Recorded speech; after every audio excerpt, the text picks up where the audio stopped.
Buenos días, jóvenes. Vamos a empezar las clases. Como ustedes verán en pantalla, pues en la anterior clase ya iniciamos este tema relacionado con el mecanismo de las grúas llamadas rotación. Así como su nombre dice, pues efectúa movimiento de rotación, ¿no? Por supuesto que no todas las grúas realizan movimiento de rotación. Específicamente hay máquinas que necesitan trasladar de un punto hasta y rotar unos 180 grados para descargar. Entonces, a estas máquinas que efectúan estos movimientos se denominan máquinas giratorias, y su mecanismo encargado de efectuar este movimiento rotatorio es estos elementos que proporcionan este movimiento.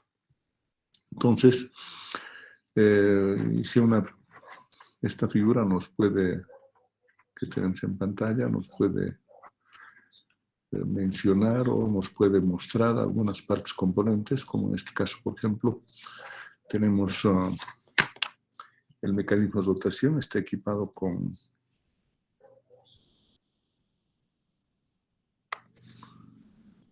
ruedas, estas son las ruedas. Aquí pueden estar también apoyadas sobre rodillos, ¿no? Cuando se apoya sobre ruedas tiene que haber un carril, como los carriles de las ruedas de traslación, o como los carriles que tienen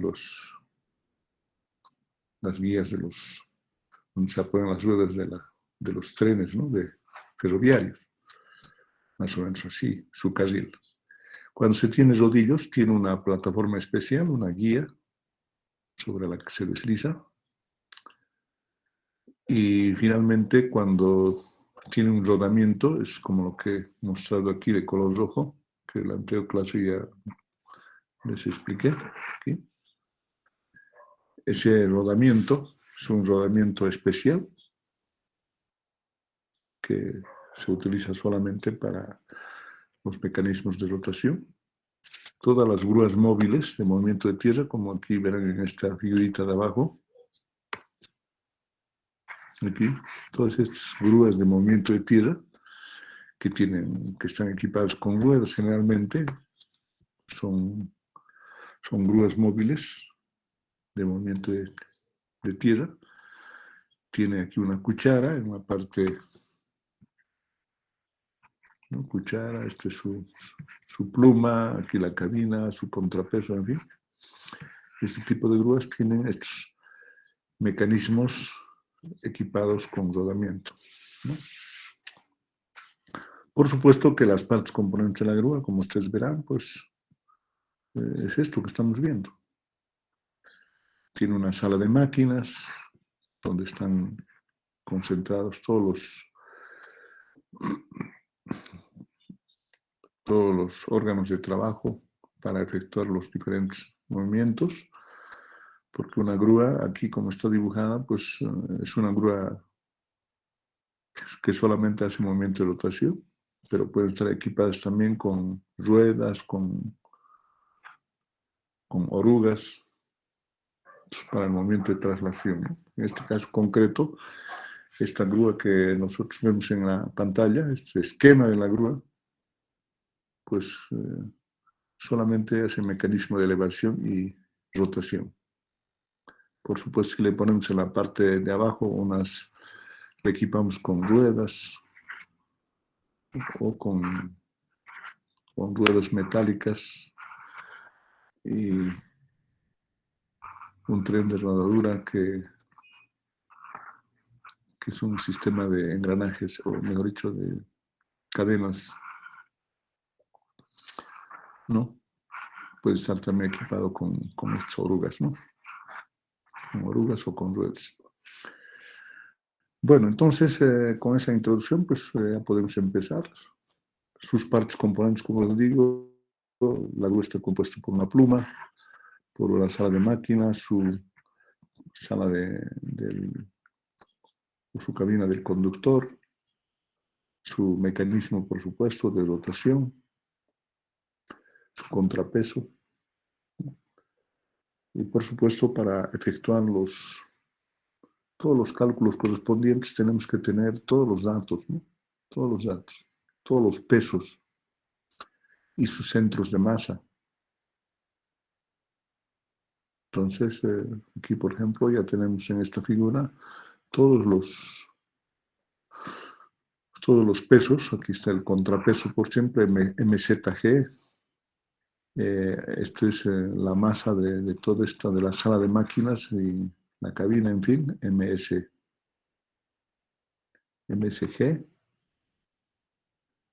Aquí tenemos la masa de la pluma, la carga Q, sus distancias, ¿no? Las distancias al centro de masa donde están actuando los pesos, ¿no? Contrapeso, la pluma, ¿no? En fin. Bueno, entonces a continuación vamos a hacer un detalle de cómo se calcula. Primero, hay que tener datos de cálculo.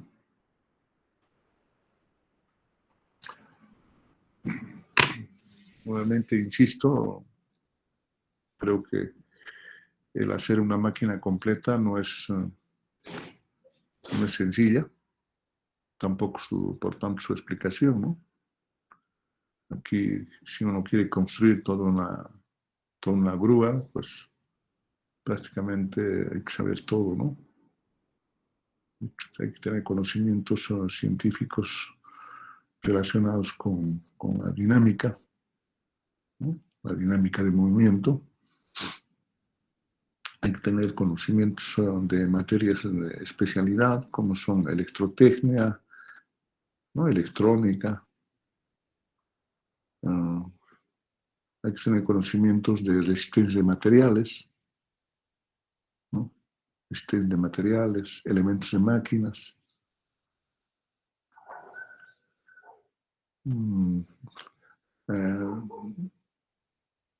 Hay que tener bastante conocimiento sobre ciencia de materiales para utilizar los materiales adecuados para cada elemento y órgano de trabajo. Hay que saber estructuras metálicas.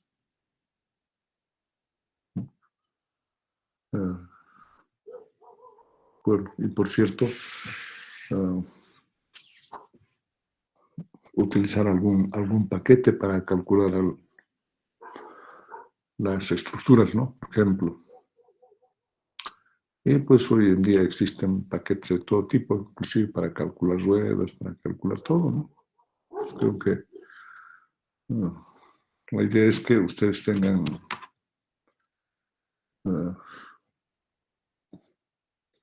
una idea global de lo que significan ser estas máquinas, ¿no?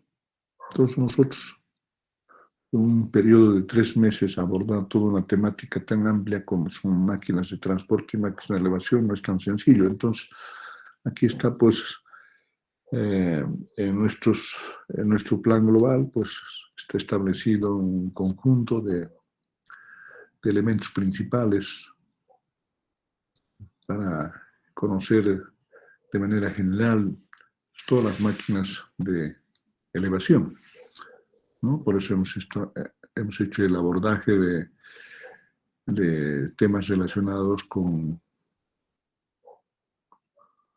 máquinas de elevación de carrera corta, que son las gatas, los gatos o los tecles, los polipastos, en fin. En esta segunda parte, pues estamos tomando en cuenta ya los mecanismos de las máquinas de elevación más importantes, como son las grúas. Y concretamente ahora estamos hablando de mecanismos de rotación, porque una grúa tiene 3 mecanismos importantes: elevación, traslación y rotación. Las 3 cosas.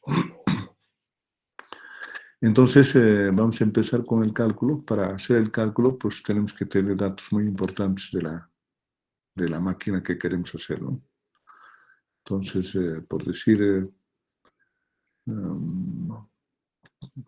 un mecanismo de rotación puede ser también máquinas sencillas. No crean que siempre hay grúas, ¿no? En las grúas. Por ejemplo, se puede hacer una máquina rotatoria fija, por decir, de este tipo, que tiene una columna, por decir, tiene una columna que solamente rota y tiene una pluma, ¿no? Por ejemplo. Aquí tiene una columna, aunque pues se me desubica. Aquí, por ejemplo, podemos hacer así. Una columna que tenga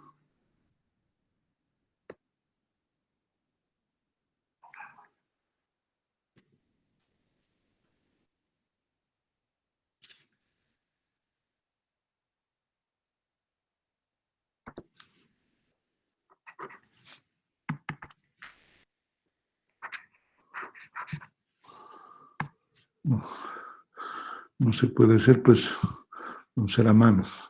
Entonces, una columna con una estructura, con una pluma.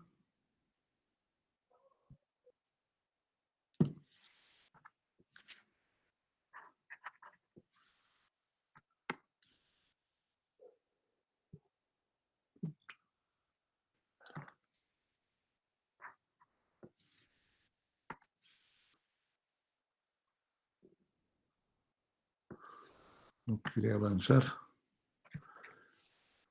Es un problema también con estos lapiceros electrónicos, ¿no? Aquí, digamos, es la base y tiene un mecanismo aquí de rotación, ¿no? Esto puede ser un tubo y pues aquí después armar una estructurita. Aquí que tenga, puede ser manual, una palanca con, aquí es el cable, una polea. Aquí podemos poner una polea guía más, otra. Puede tener una luz de unos 3-4 metros y aquí en la punta pues, colocamos la carga, ¿no? Correspondiente. Por ejemplo, esto puede ser un tubo cilíndrico, puede estar sujetando y solamente girar. No necesitamos girar con un elemento motorizado, puede ser a mano, ¿no? Y para girar, pues se puede poner algún dispositivo en la punta de la pluma y girar a mano, ¿no? Entonces, esto, pues aquí tenemos un mecanismo, un guinche, que pueda efectuar el movimiento rotatorio. Por ejemplo, eso puede ser una máquina de rotación o el mecanismo de rotación de una grúa sencilla, ¿no? Puede haber también otros tipos, ¿no? No son los únicos. Hay pues una variedad muy grande de mecanismos de rotación de las grúas, ¿no? Las grúas Derrick, por ejemplo, grúas Derrick, si ustedes entran en la bibliografía, estas grúas Derrick, por ejemplo, las grúas Derrick, son grúas que hay que instalarlos en los lugares donde se va a hacer montaje, por ejemplo, ¿no?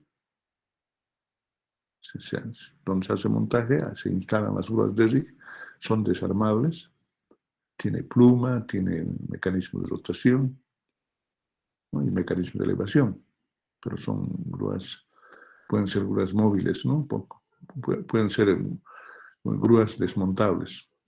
Entonces, hay una variedad grande de mecanismos de rotación, ¿no? Entonces, estamos poniendo un ejemplo de los tantos que hay, pero por eso cuando hablamos de los datos, está relacionado con el tipo de grúa que queremos hacer, ¿no? Su mecanismo de rotación. Entonces, en general, para efectuar los cálculos, pues hay que tener datos de toda la grúa, ¿no? ¿Qué tipo de grúa va a ser? Si es todos sus datos, ¿no? Por ejemplo, los datos más Los datos importantes que deben tener la opción son los pesos de cada uno de los módulos, de la sala de máquinas, del peso de, de la cabina, dónde está concentrado su centro de masa, el contrapeso, la ubicación del centro de masa de la pluma, la ubicación de la carga, en fin. Entonces, todos esos pesos se deben tener y hay que determinarlos, que es una tarea ardua, ¿no? Cuando alguien quiere hacer una grúa, pues no es tan sencilla, ¿no? Entonces, para la ubicación constructiva del equipo de rotación y las dimensiones básicas de cada una de sus partes. Luego hay que plantearnos también el régimen de trabajo, qué tipo de trabajo, a qué grupo corresponde, si vamos a hacer una máquina que corresponda, según la norma DIN, hay diferentes tipos de clases de trabajo. Tenemos ahí en el texto de Haroldo Vinagre, pues las diferentes clases, ¿no?, de trabajo. Trabajo 1, 2, 3, 4, 5. Clase 1, clase 2, clase 3, clase 4, 4, 5.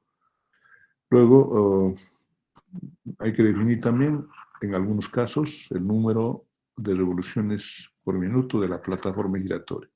Cuando hablamos de plataforma giratoria, pues se refiere a esto, ¿no?, a toda esta parte que gira. A la parte que gira, ¿no?, la plataforma, ¿no? Luego tenemos ahí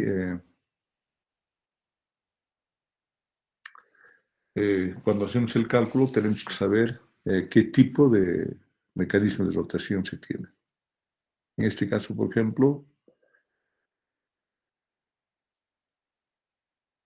lo que se calcula son las resistencias contra el movimiento, ¿no? O sea, las resistencias al movimiento, ¿no? Si el movimiento es rotatorio, pues va a haber ahí resistencias torsionales, ¿no? Entonces, esas resistencias hay que calcular. Por ejemplo, si la plataforma de la grúa, en este caso, esta es la plataforma de la grúa, si la plataforma de la grúa, todo esto, todos los elementos que giran, está apoyada sobre ruedas de rotación, pues calculamos de esta forma.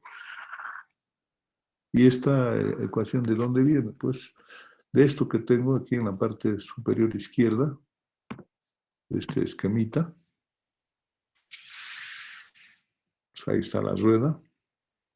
Si hacemos el diagrama del cuerpo libre, pues vamos a tener que en la parte inferior toda la rueda está cargada con una fuerza normal, que son estas, Q más MC. MC es la masa total del sistema, o sea que se refiere, MC es la suma del contrapeso, la suma de la parte de la sala de máquinas, más la cabina, más el peso de la pluma, ¿no? Todo eso. La carga más el peso, los pesos muertos de la grúa, que es MC. Entonces, nosotros sabemos por la definición de fuerza friccional, ¿no?, de fuerza friccional, pues es la normal multiplicada por un coeficiente de fricción, ¿no? Eso es.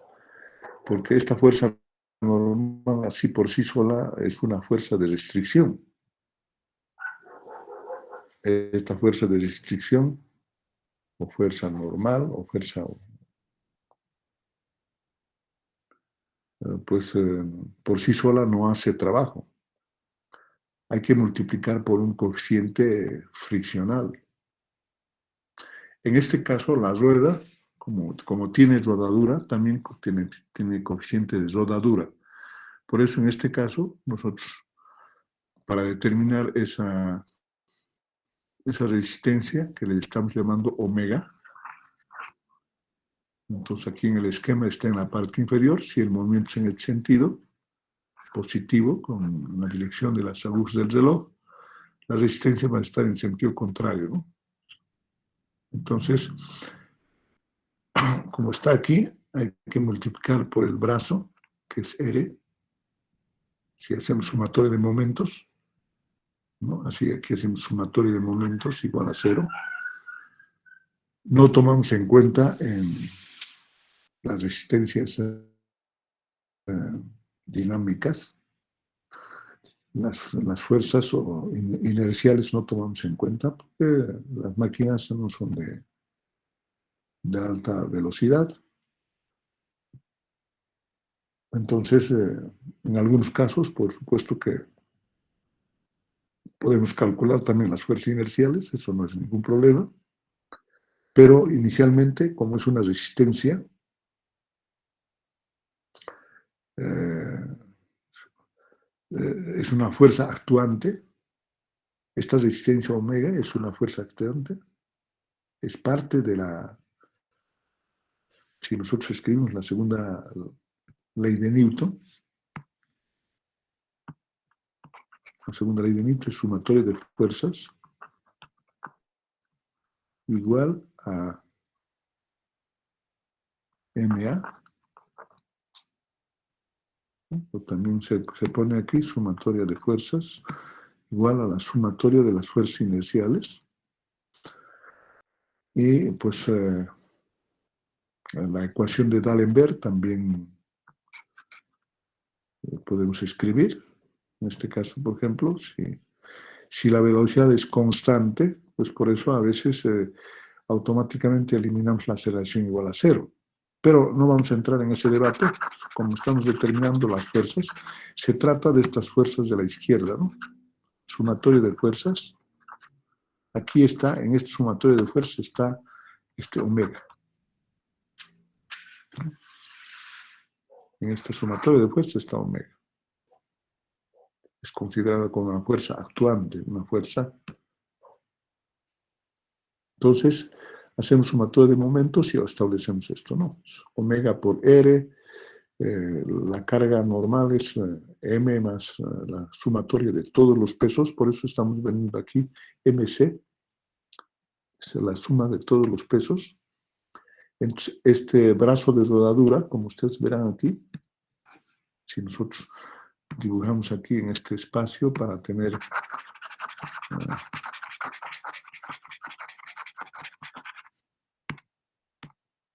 por ejemplo, si dibujamos que esta es la rueda, si esta es la rueda, entonces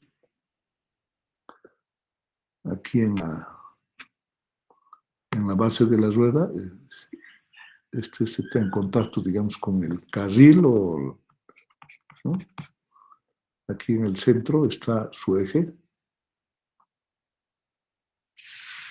Entonces, las fuerzas normales, que son estas, todas estas fuerzas que están actuando, es decir, si esta es la rueda, si esta es la rueda esta, entonces está cargada con una fuerza normal. Y respuesta del piso es que esta fuerza normal provoca un par de fuerzas. Ese par de fuerzas está actuando de esta forma y a una distancia E. Y aquí, pues, por supuesto, está esto que estamos hablando aquí, RG, FG, RG. Es decir, esto es el radio RG, radio del godón, y ahí mismo va a actuar la fuerza friccional FG.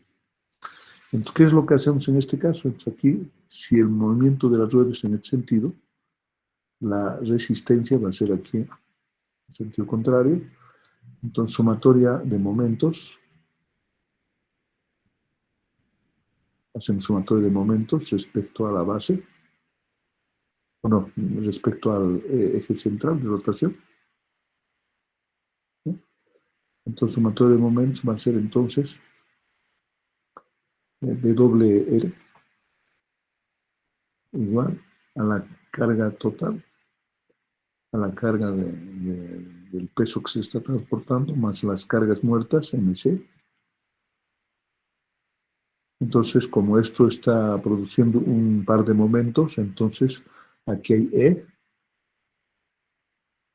¿no? Es decir, la carga de multiplicada por E, ese momento, más la carga, esta carga total, Q, hay que multiplicar más mc, hay que multiplicar por la fuerza friccional aquí en los apoyos, Fg, y como es momento, hay que multiplicar por Rg. Entonces, de aquí despejamos o factorizamos Q más mc, despejamos omega y obtenemos esto. Ahí está. Este es el resultado. Por supuesto que aquí le multiplica por gamma. Ustedes dirán, ¿por qué? Muchas ecuaciones teóricas, porque es una ecuación y un análisis teórico, se supone que la rueda, al girar su carril, a veces, o la pestaña de la rueda, porque la rueda tiene pestaña, ¿no? Como la rueda de los trenes de ferrocarriles, para que no se salga de su carril. La pestaña choca con el carril y como efecto de eso hay una resistencia, pero esa resistencia no sabemos cómo calcular. Entonces, para que esa resistencia friccional en el choque, o finalmente también hay, el carril tiene espacios, o sea, tiene juntas de dilatación, porque no se puede unir, no puede ser de una sola pieza, porque si no el carril con el aumento de temperatura y con la disminución de la temperatura puede haber contracciones y dilataciones. Como consecuencia de ese, el carril se puede deformar. Entonces, para eso, como no se toman en cuenta esas resistencias, entonces hay que multiplicar por gamma. Eso es. Gamma es un coeficiente de mayoración, ¿no? Que puede variar entre 1.5 hasta unos 3. Así es un criterio, ¿no? Ya, entonces esa es la resistencia cuando se utiliza rueda. Cuando se utiliza rodillos, por ejemplo, el cálculo es un poco diferente, ¿no? Cuando se trata de rodillos, para tomar en cuenta las resistencias, se hace es el mismo análisis como se hace de la rueda, así como están verán, es la normal, y ahí está actuando el par de momentos,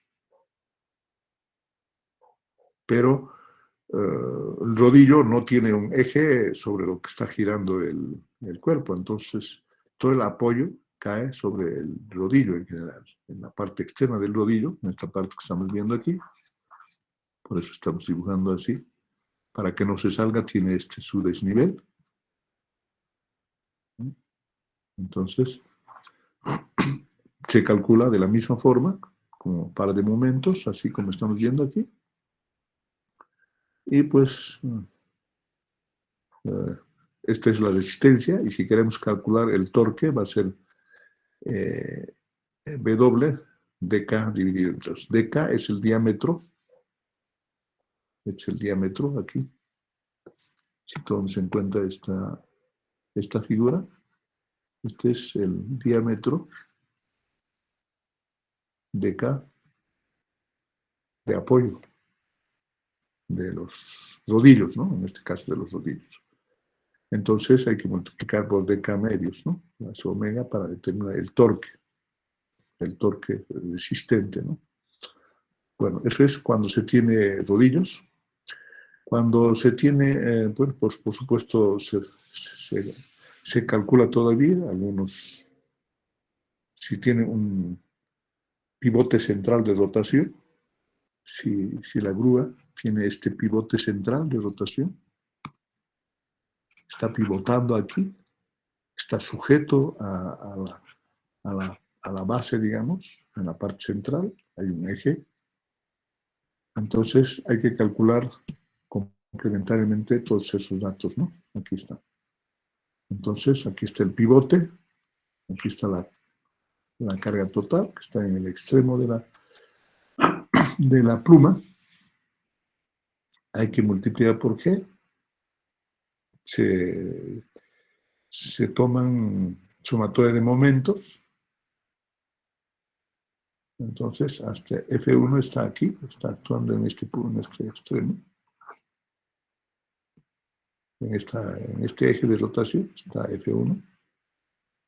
Entonces, la sumatoria de momentos da esto y despejando, pues obtenemos este resultado, ¿no? Aquí también tenemos complementariamente cómo calculamos este F1, los apoyos. Aquí no está bien dibujado, pero aquí está el apoyo. Tenemos aquí una F1, donde está apoyado los rodillos, y también F2 en el pivote. Para evitar que se voltee la grúa, tiene que haber una fuerza F2. Entonces ahí nosotros determinamos estas F2, F1 y por supuesto podemos calcular el torque. Cuando tiene un pivote central de rotación, esto. Cuando tiene esto.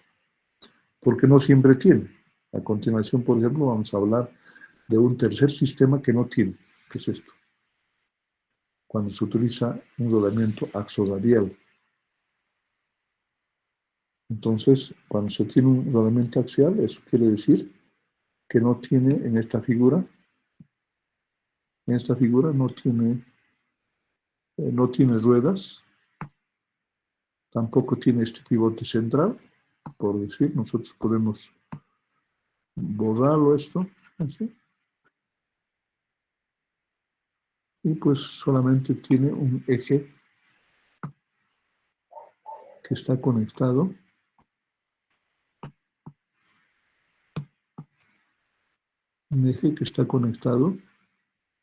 aquí está el rodamiento axoradial, ¿no? Un rodamiento axoradial que no se ve. En las grúas no se ve una tapa y aquí tiene pernos alrededor. Entonces esto está conectado con, por decir, si esta grúa tiene ruedas, pues lo que se tiene este eje, tiene un travesaño, todo eso, y aquí tiene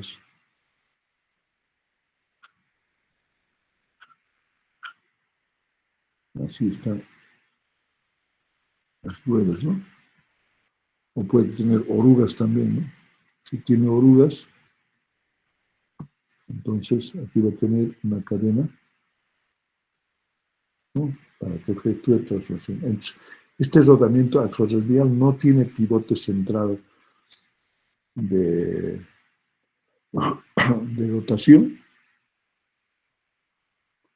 o sea que el rodamiento solamente gira sobre este eje, ¿no? El rodamiento, por su vez, como dice, axoradial, soporta cargas radiales y cargas axiales. Y por supuesto, para accionar, pues ya no es como esto, ¿no? Hay que accionar de tal manera que pueda agotar sin ninguna dificultad el rodamiento. Entonces, este sistema se calcula de esta forma. Primero que hay que calcular el momento de volteo. El momento de volteo es la sumatoria, es el momento de volteo. Es decir, con este momento de volteo se encarga de querer voltear a la grúa. Es decir, esto. Aquí tenemos el momento de volteo, que le estamos llamando MKL. Es el momento que trata de que la grúa se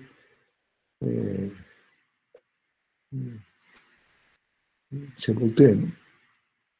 Es decir, por efecto de las cargas verticales y horizontales.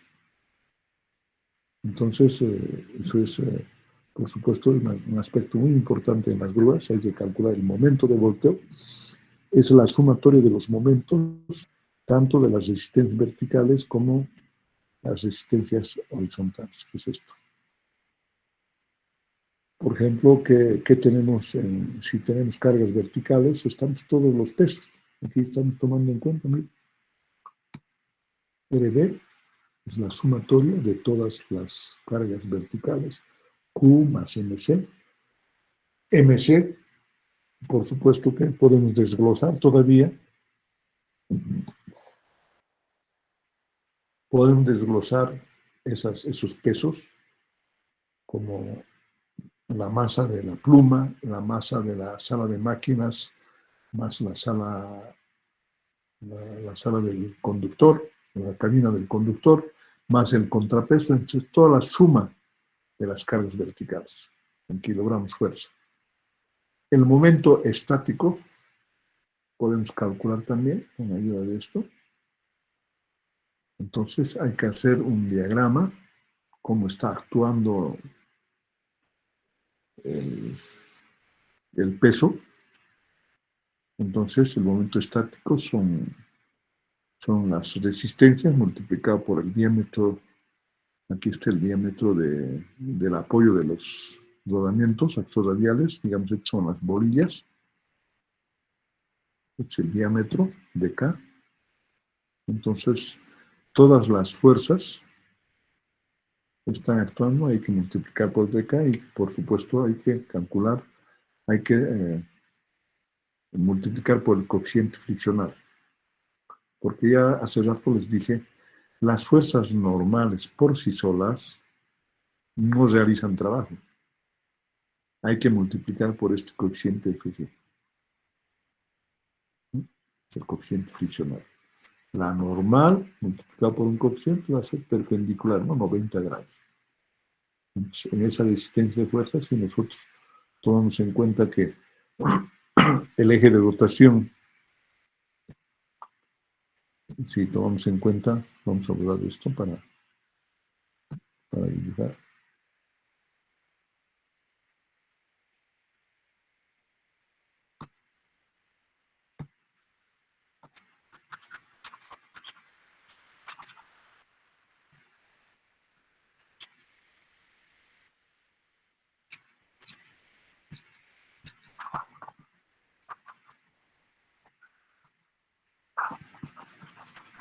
Esta rueda también voy a borrar porque ya necesitamos este espacio de esta es nuestra pizarra, pues tengo que aprovechar para que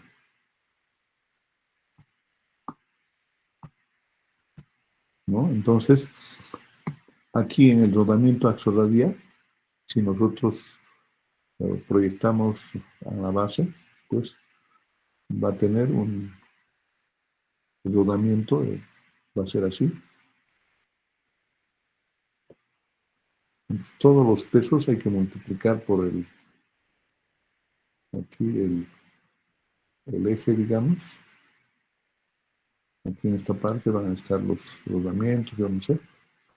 Entonces, se supone que para que efectúe un movimiento rotatorio, tenemos que sumar todos los pesos,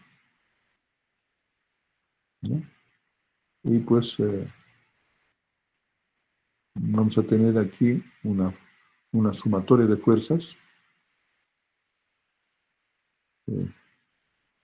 seguramente pues así, o perpendicular al eje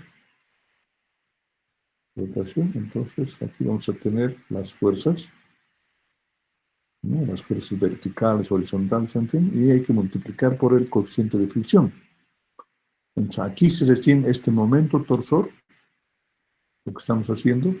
Ustedes verán aquí este diámetro, aquí las bolillas, como es un rodamiento, aquí van a estar las bolillas, por decir.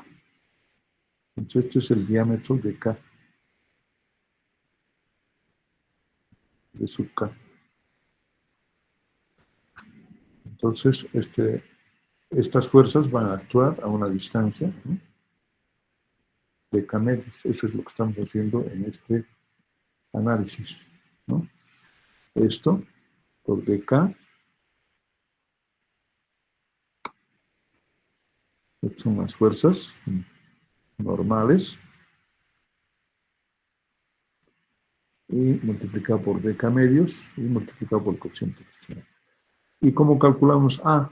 A esta distancia. Aquí está A, la distancia a la que va a estar actuando, porque lo importante aquí es calcular también esta fuerza normal que impide el volteo de la grúa. Entonces, este momento que efectúan estas fuerzas normales que están aquí, están actuando a una distancia NA por A, hay que multiplicar. Es el momento de volteo, es el NA, y de aquí nosotros calculamos N, que es esta fuerza. Entonces esta fuerza pues está actuando más o menos así.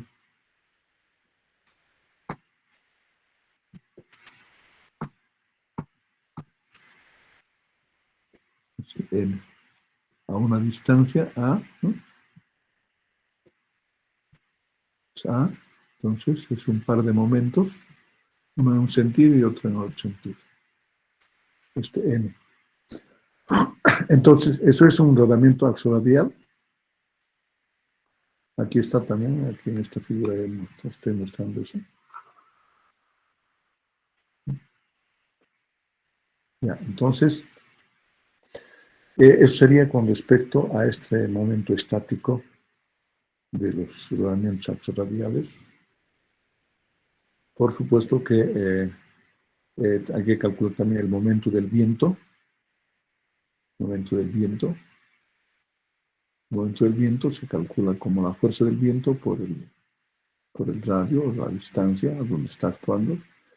El momento del viento, la fuerza del viento, calculamos como el producto escalar de la presión del viento, el coeficiente dinámico de la geometría de la estructura y sobre la superficie sobre la que está actuando el viento, ese, en kilogramos fuerza también.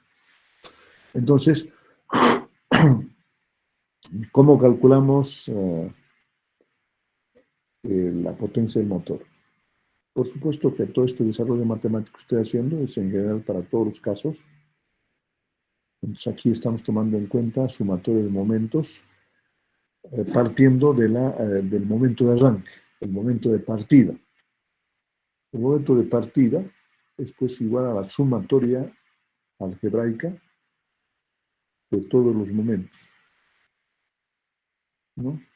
El momento estático, el momento del viento, más el momento inercial de las masas en rotación.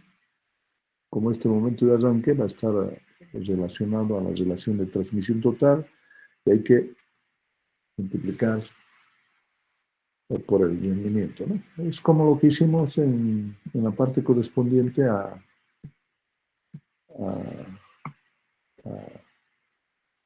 mecanismo mejor dicho, a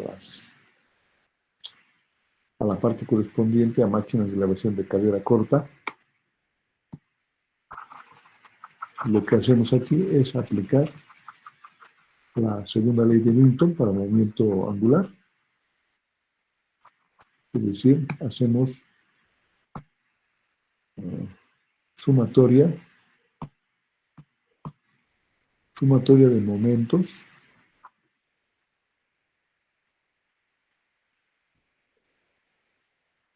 de los momentos actuantes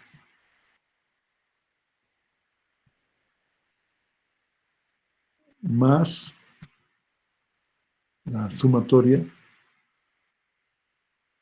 de momentos inerciales, más o menos. Pero finalmente hay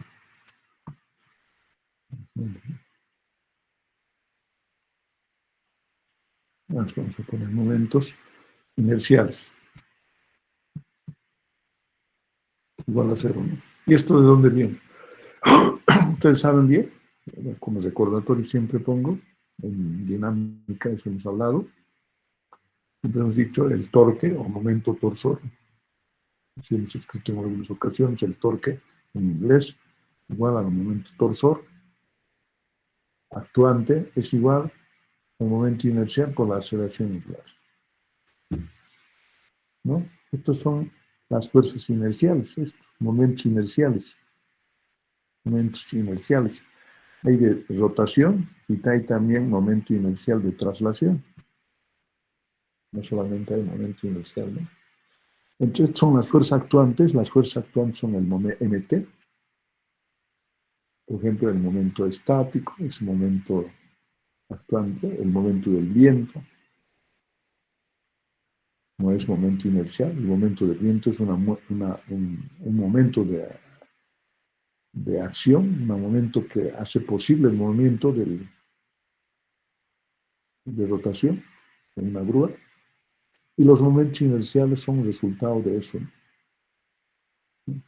Es decir, se oponen. En este caso, pues como yo escribo más porque, pues de acuerdo a la definición del principio de D'Alembert, porque es el principio de D'Alembert, ¿no? El sumatorio de momentos actuantes más sumatorio de momentos inerciales es el principio de D'Alembert. Eso, ¿cómo se hace? Si en esta ecuación sencilla, mt, yo llevo al primer miembro I alfa,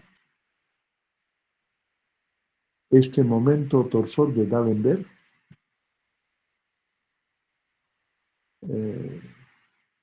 es la fuerza de D'Alembert, ¿no? El momento, así podemos hacer D'Alembert, ¿no?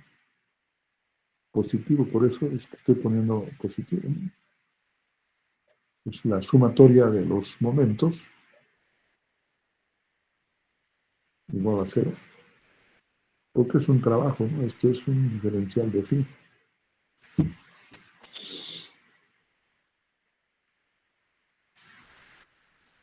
¿no? Entonces, de ahí que estamos utilizando para la determinación del momento de partida, porque el momento de partida es pues parte del momento actuante. El momento de partida, que le estamos llamando MZ en esta ocasión, es M de accionamiento.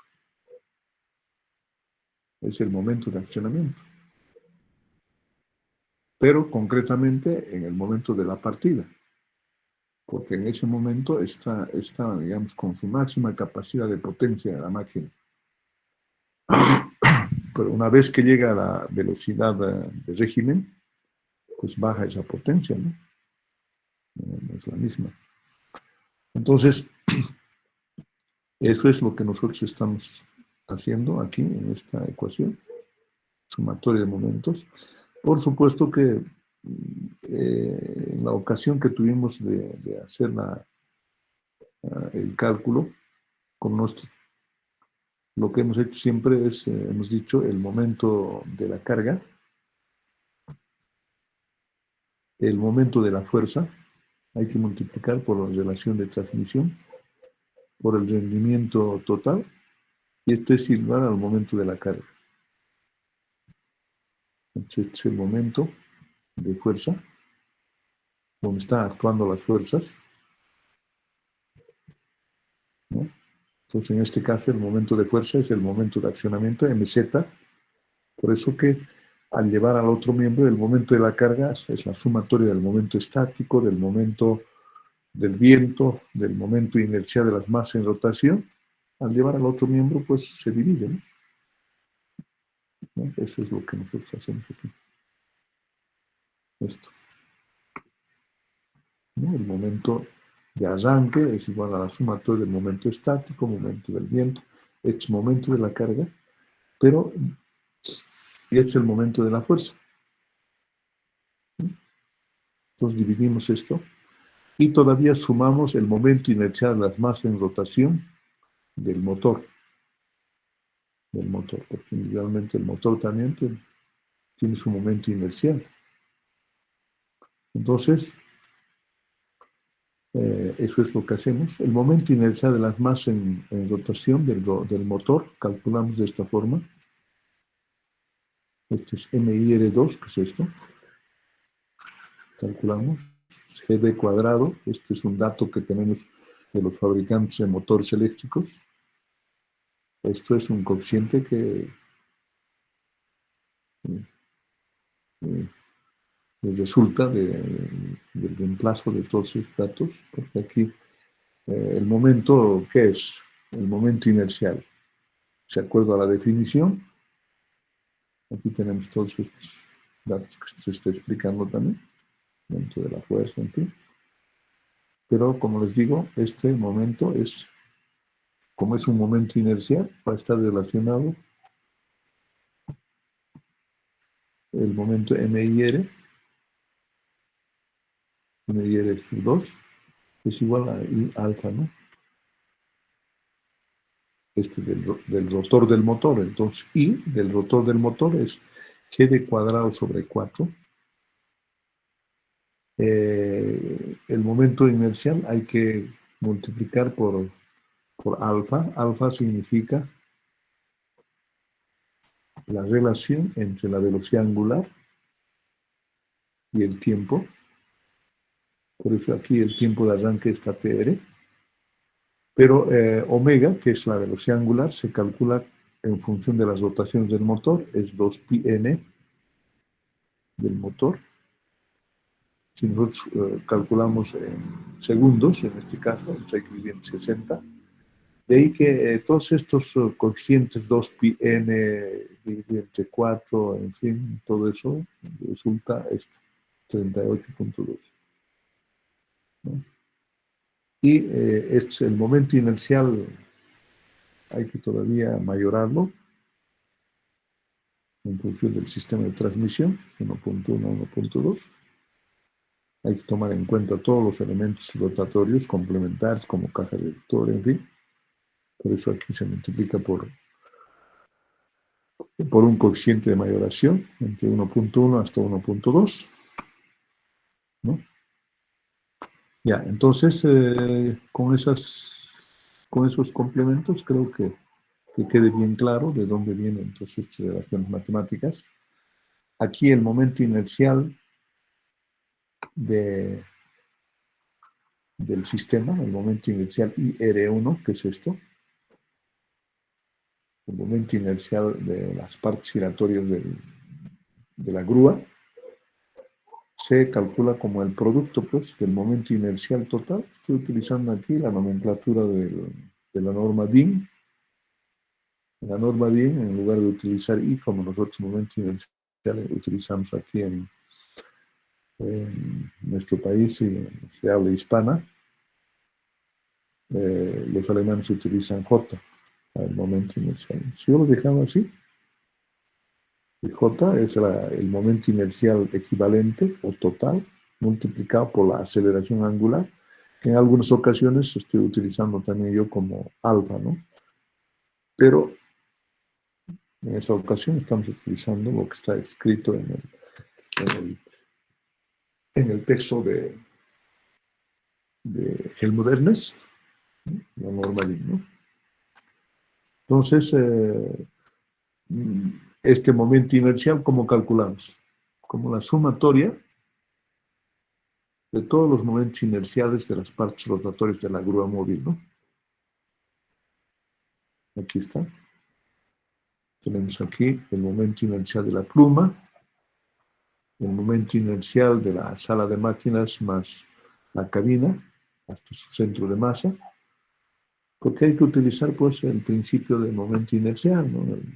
El momento de inercia se calcula como la integral del radio vector al cuadrado por diferencial de masa. Si la masa es constante, hay que multiplicar por el radio menor, ¿no? Entonces, lo que se está haciendo aquí, en esta parte, ¿no? De la pluma no sabemos, hay que calcularlo, por eso aquí estoy calculando separadamente el momento inercial de la pluma. Entonces tenemos aquí RSD al cuadrado, la masa, el momento inercial del contrapeso, el momento inercial de la carga, ¿no? Del peso, Q, más el MK, del sistema de aparejo que tiene masa del aparejo que tiene la grúa móvil, la grúa rotatoria, por radio al cuadrado. Entonces esto, a unidad sabemos bien de que los momentos inerciales son kilogramos metro cuadrado. El momento inercial de la pluma, ¿cómo calculamos? Como su centro de masa puede variar en función de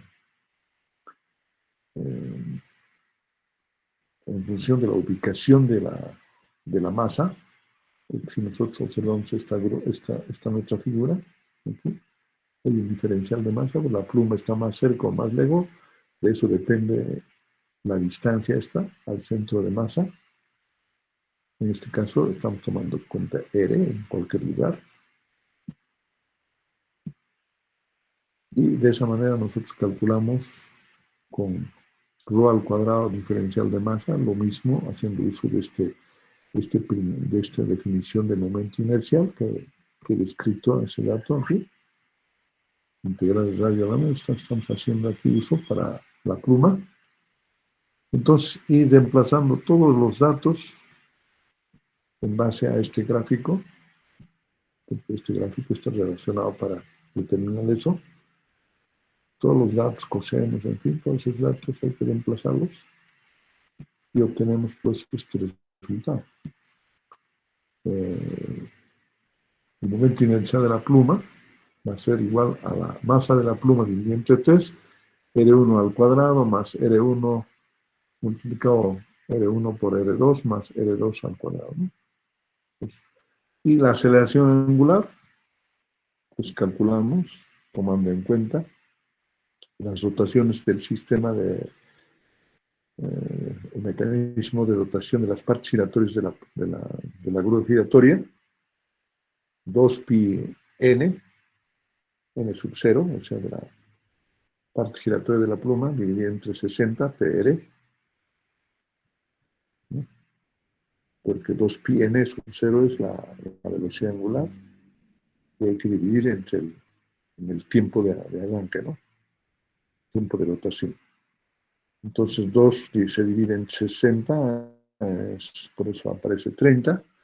Esto mismo podemos escribir en función de las rotaciones del motor, pero cuando se toma en cuenta la rotación del motor hay que afectar por la relación de transmisión total, ¿no? Y C. Entonces esto, ¿no? Sabemos que es radianes sobre o 1 sobre segundo al cuadrado, la unidad correspondiente de la aceleración angular. Entonces, continuamos con el cálculo. Sabemos bien de que la relación de transmisión total son las revoluciones del motor.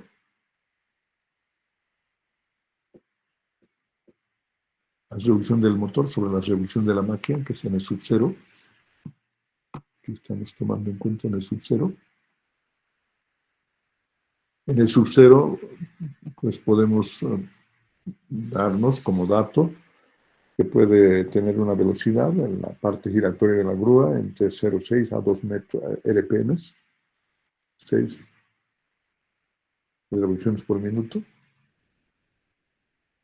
La potencia, por supuesto que nosotros calculamos en función de la definición. Potencia, sabemos que es cuánto trabajo realiza en determinado tiempo, es decir, la rapidez del trabajo, ¿no? Porque el trabajo, tiempo, ¿no? La rapidez del trabajo es la potencia. Aquí utilizando la rotación del motor directamente para obtener en kilovatios las unidades correspondientes. Momento del motor por la revolución del motor dividido entre 9.550. Entonces, una vez que se calcula la potencia del motor, podemos elegir el motor eléctrico. La primera cosa que hay que tomar en cuenta cuando elegimos el motor eléctrico es su sobrecarga, el factor de servicio. Hay que saber el factor de servicio. Ese factor de servicio, pues es un dato también.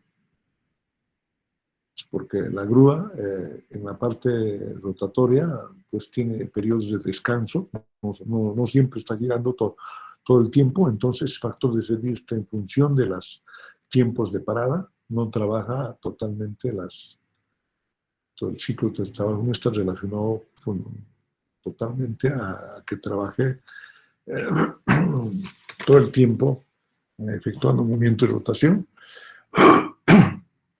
Tiene periodos de parada, entonces el factor de servicio. El factor de servicio generalmente es 20, 40, 60, 100%, ¿no? Por ejemplo, en las máquinas de transporte, el motor tiene que trabajar con el 100% de sobrecarga. En las máquinas de transporte no hay descansos, no hay paradas. Entonces, la máquina de transporte tiene que tener una sobrecarga del 100%. En las grúas eso no sucede. Tiene siempre periodos de descanso. Entonces, se puede elegir 40, 60, eso hay que determinarlo, ¿no? Por otra parte, cuando se entra a las tablas de las, ¿cómo se dice?, de los motores eléctricos, hay estas relaciones, ¿no? Momento máximo sobre el momento nominal, este G cuadrado sobre 4, la revolución del motor y otros datos más que aquí no he querido traer porque no es necesario. Por ejemplo, la intensidad de la corriente, ¿no? Todo eso. Entonces, aquí en el libro de Haroldo Vinagre Brasil, este momento máximo sobre el momento nominal escriben así: conjugado máximo y conjugado nominal, así dicen, ¿no? Los, en portugués, momento le llaman conjugado, CM y CN, dividen CN, para que no se equivoquen, porque cuando calculan, pues tienen que utilizar las tablas, ¿no? Puede ser de Brasil, yo utilizo el texto este de Haroldo Vinagre, entonces en esto está así, ¿no? Ya, entonces, una vez que tenemos la capacidad del motor calculada, podemos calcular también o elegir la caja reductora. Para la elección de la caja reductora, ¿qué tenemos que saber? Tenemos que saber la relación de transmisión total y C, que es la relación o proporción entre la revolución del motor y la revolución de la máquina, y la potencia del motor. Con esos dos datos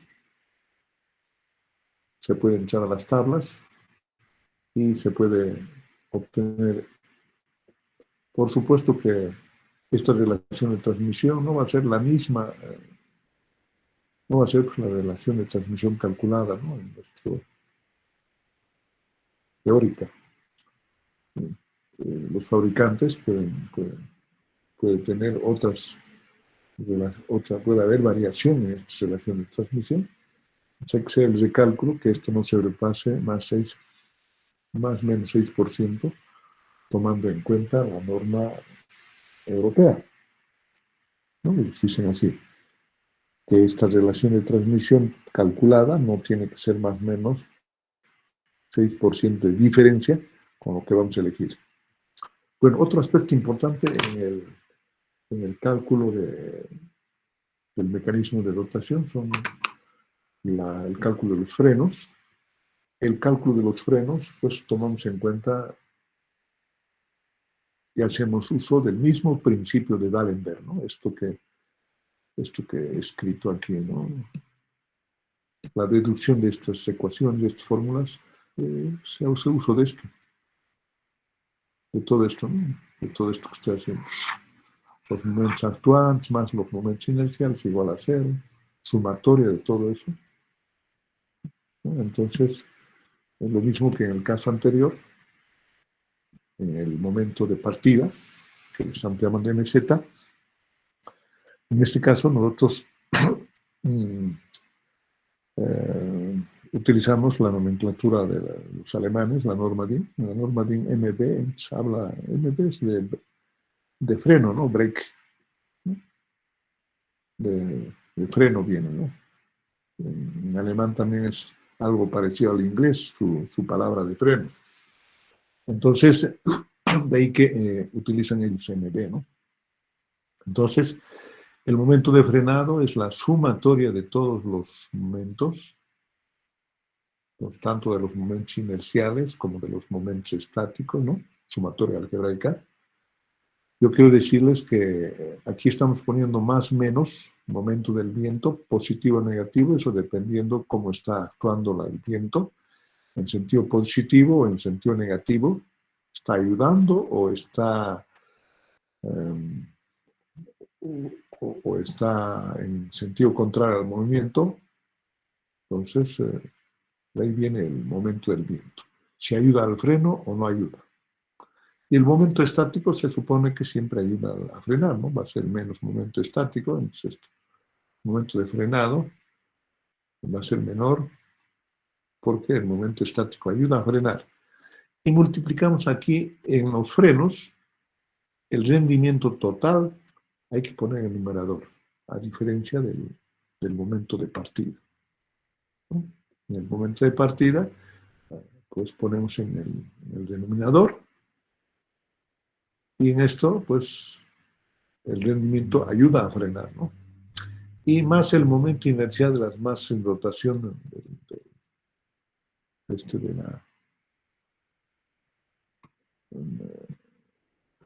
del rotor del motor, ¿no? Entonces, aquí estoy poniendo sumatoria de momentos para determinar todo esto, ¿no? Para deducir. No, aquí algo también escrito, la ecuación de Lagrange, todo eso no tiene sentido porque en esta ecuación de Lagrange, por ejemplo, pues podemos, el lado izquierdo representa los momentos inerciales, ¿no? Y el lado derecho corresponde, pues, a las fuerzas actuantes, ¿no? Por eso estoy poniendo aquí. Esto también se puede resolver con dinámica de Lagrange, ¿no? Ya, entonces, a continuación tenemos ya un ejercicio. Por supuesto que es un ejercicio bastante largo, utilizando todas nuestras relaciones matemáticas que hemos descrito el día de hoy. Dice cálculo del equipo de rotación, realizar el cálculo del equipo de rotación de una grúa de puerto para el traslado de carbón. La descarga del carbón de los barcos es efectuada por una grúa giratoria equipada con una cuchara como elemento de conducción del material. Datos de cálculo tenemos aquí: la capacidad de transporte 220 toneladas hora, máximo alcance de la carga 20 metros. La grúa está equipada con una cuchara con capacidad de volumen de 9 metros cúbicos y un peso de 9.2 toneladas. La densidad del carbón es 0,8 toneladas metro cúbico y una capacidad de cuchara de 7.2 toneladas. La carga total tiene una capacidad de 16.4 toneladas. La masa total del sistema de rotación, como hemos hecho hace rato, es MC 101 toneladas. El momento de volteo de las fuerzas que actúan sobre el sistema de rotación, plataforma giratoria, MKL, es 5.770 por 10 a la 3 Nm.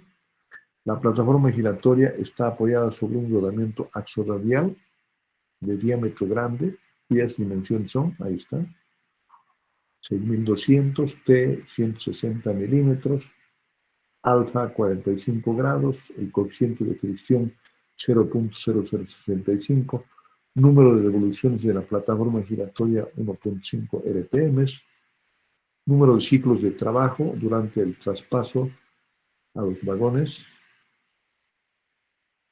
de ferrocarril, N30, esto es para el tipo de trabajo que hace.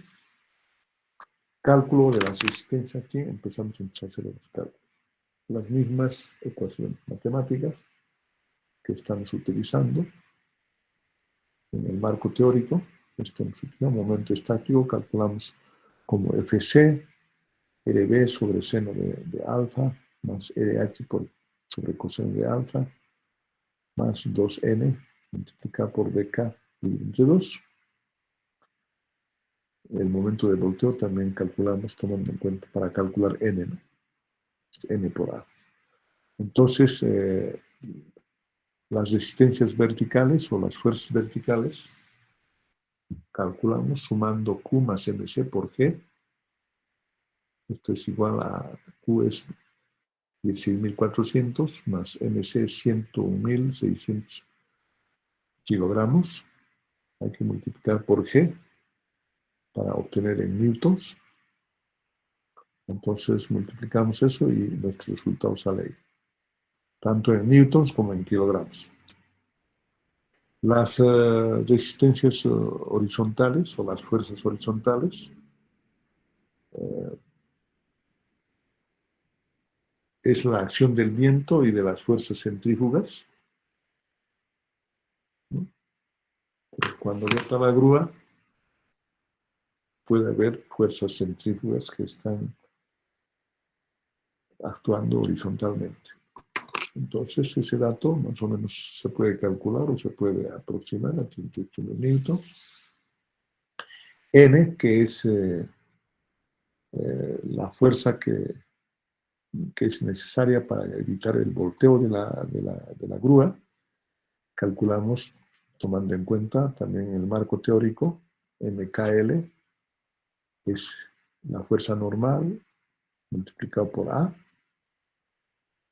Entonces A también calculamos de la misma forma como hemos planteado en el marco teórico. T por coseno de alfa más dk seno de alfa. Alfa es 45 grados, eso es lo que nos planteamos como dato.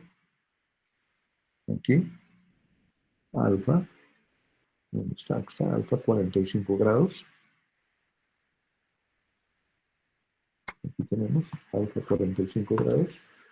Entonces, coseno de 45 grados es seno de 45 grados. Eso es lo que nosotros hacemos, calculamos aquí. T es 160 milímetros, entonces en metros va a ser 0,16. Por coseno de alfa es 0,707 más 6.2. También el seno de alfa es 0,707. Entonces A va a ser, está actuando a 4.5 metros. Entonces, el momento de volteo es 38.200. No. El momento de volteo es un dato también que tenemos aquí. Aquí está el momento del tono en MKL. 5.770 por 10 a la 3, ¿no? Entonces, eso es lo que aquí es 5.770 dividido entre 4,5. Obtenemos este dato, 1.280 por 10 a la 3 newtons, en kilogramos fuerza también. Entonces, este N nos sirve para calcular el momento estático. FC es 0.065, es el coeficiente de fricción. RB es este dato que hemos calculado, 1.158 por 10 a la 3 newtons. Aquí estamos. Factorizamos y sacamos 10 a la 3. Seno de alfa es 0.707. Coseno de alfa es también 0.0777. RH es 38.200, como estamos factorizando 10 a la 3, es 31.2. 2 por N es esto, este dato calculado, 1.280. Aquí tomamos en cuenta, reemplazamos y obtenemos este dato, 83.500 Nm, el momento estático. Al lado también está en kilogramos fuerzas, en caso de que quisiéramos tomar en cuenta kilogramos fuerzas. Cuando calculamos la resistencia del viento, tenemos que calcular primero la fuerza del viento, que es este Q1, multiplicado por el coeficiente geométrico por S. Q1 es la presión del viento, en este caso podemos utilizar, tomando en cuenta las tablas, 250 newton sobre metro cuadrado. La viga de alma llena, si utilizamos alma llena, CW va a ser 1.6. La viga de cajón, si utilizamos cajón, es 1.2. El coeficiente geométrico de la cabina es 1.2. El carro del aparejo de la grúa es CW 1.4. ¿no? Y nosotros nos hacemos un esquema de cómo van a estar ubicadas la pluma, proyectamos para verlo con claridad, este es el eje de rotación. En ese eje de rotación, en la parte, si nosotros tomamos en cuenta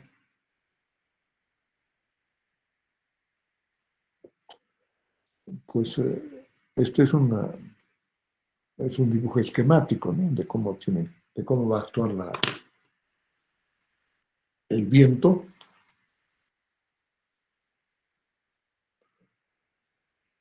sobre la superficie de la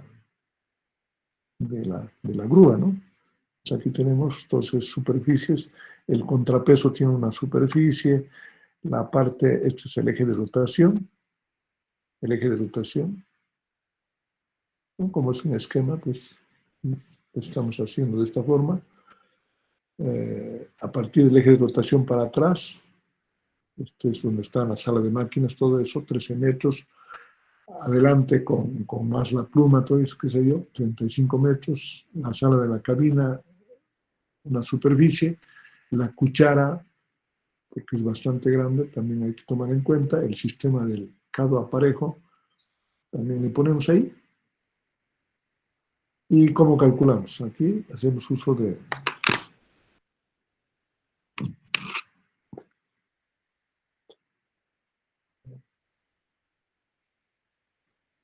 calculamos tomando en cuenta superficies. Aquí de 35 metros, aquí está, por 1.6 el coeficiente geométrico, la presión del viento 250, y a qué distancia está actuando. Está actuando en, del eje de rotación, 23 metros de longitud total, aquí está 23.500,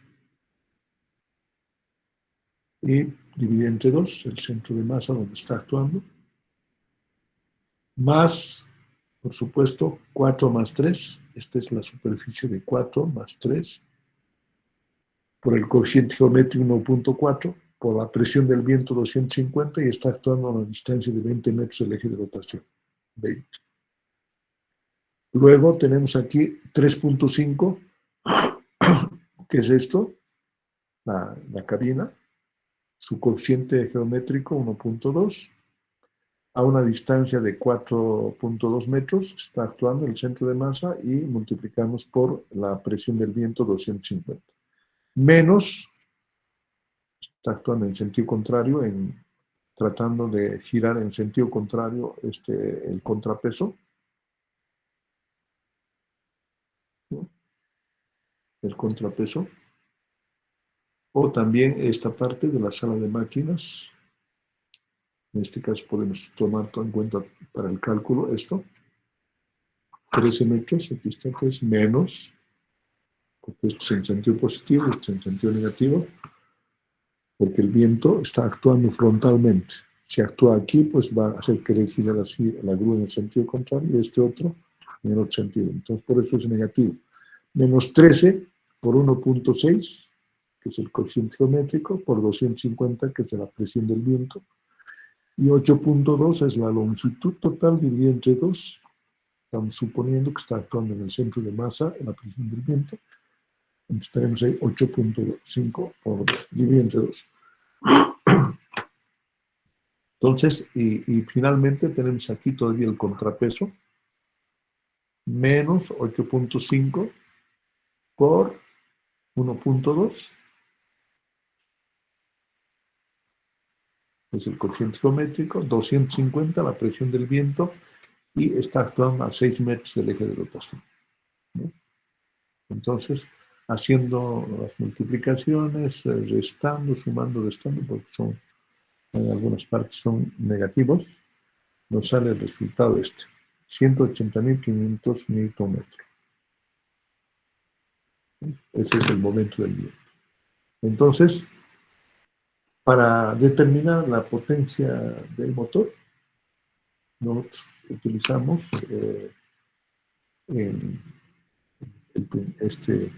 esta ecuación matemática. Partimos Para calcular la potencia del motor partimos del momento de partida, mz. Entonces, mz, como hemos escrito ya en el marco teórico, es la sumatoria de los momentos estáticos, del momento del viento, del momento inercial de las masas en rotación del sistema, más el momento inercial del rotor del motor. Por supuesto que en esta primera fase hay que dividir entre mi C y C, porque están reducidos al eje del motor. Aquí, como están reducidos al eje del motor, se eliminan. Entonces, el momento inercial del sistema calculamos como el momento total multiplicado por la aceleración. Todo esto hacemos. Sabemos que la aceleración es pi n sub 0 por sobre 30 tr. N sub 0 es un dato de cálculo, 1.5. Multiplicamos pi por 1.5 y dividimos entre 30 y el tiempo de arranque 6 segundos. Entonces, tenemos la aceleración angular. Aquí TR se elige de tablas, ¿no? Entonces, ahí tenemos E. JC hay que calcular el momento inercial del total del sistema, haciendo uso de esta ecuación que hemos escrito también en la parte inicial, en el marco teórico. Y pues es el momento inercial de la pluma, el momento inercial de la parte giratoria de la cabina más la sala de máquinas, el momento inercial del contrapeso, el momento inercial de la carga y del aparejo, multiplicado por sus radios correspondientes. Entonces aquí la masa del aparejo del carro es 9.600 kilogramos, la masa de la pluma o el peso de la pluma es 32.700 kilogramos. Son masas, ¿no? Por si acaso, no son pesos. Masa del aparejo, masa de la pluma, masa de la plataforma giratoria sin contrapeso ni pluma, MSB, 38.900 kilogramos, la masa del contrapeso, 30.000 kilogramos, los radios, PSB 1.7, hasta al contrapeso, el radio donde está actuando R, y estas longitudes, ¿no? Entonces, aquí terminamos porque se nos ha ido el tiempo. El día de mañana completamos y vamos a hacer algún ejercicio complementario, un poco más sencillo que esta, para terminar esta parte del mecanismo de rotación. No sé si tienen algo que preguntar y el día de mañana pues les comento cuándo vamos a dar examen, ¿no? Porque tenemos que dar el examen antes del 15 de junio, ¿no? Antes del 15, el segundo parcial. Ya jóvenes, entonces me despido y no sin antes agradecerles pues, por su presencia. Hasta el día de mañana. Hasta luego, ingeniero, se cuida. Ya, chao, nos vemos. Chao. Hasta mañana, Inge. Chao, chao.